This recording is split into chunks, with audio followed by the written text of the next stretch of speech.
গানটা শুনে মনে মনে ভাবতাছো রোক এফএফ কবে গানের তালে তালে আগের মতন আবারও হেডশট ভিডিও আপ দিব। ভিনসেনজো তার গ্লোয়ালের কারমা দেখে একটা স্কোর ডাউন করে দিব। কখন বিটুকে 2টা AWM পাইবো, আর কখন আঙ্কুশ এফএফ তার নতুন কিল রেকর্ড করব। কবে আবার হোয়াইট 444 তার হ্যাকার লেভেলের গেম প্লে আনবো আর সবাইকে চমকাই দিব, মানে পুরা কমিউনিটি গরম হয়ে যাবো গা।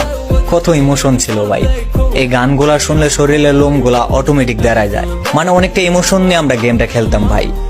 আর চাইলো এখন আর আগের মতন সেই ইমোশন নিয়ে এই গেমটা খেলতে পারবো না।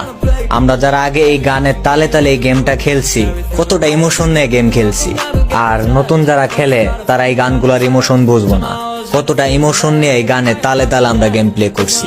গানগুলা শুনলে না চাইতো চোখ দা পানি আইসা পড়ে, চাইলেও সেই আগের দিনগুলো আর ফেরত পাবো না।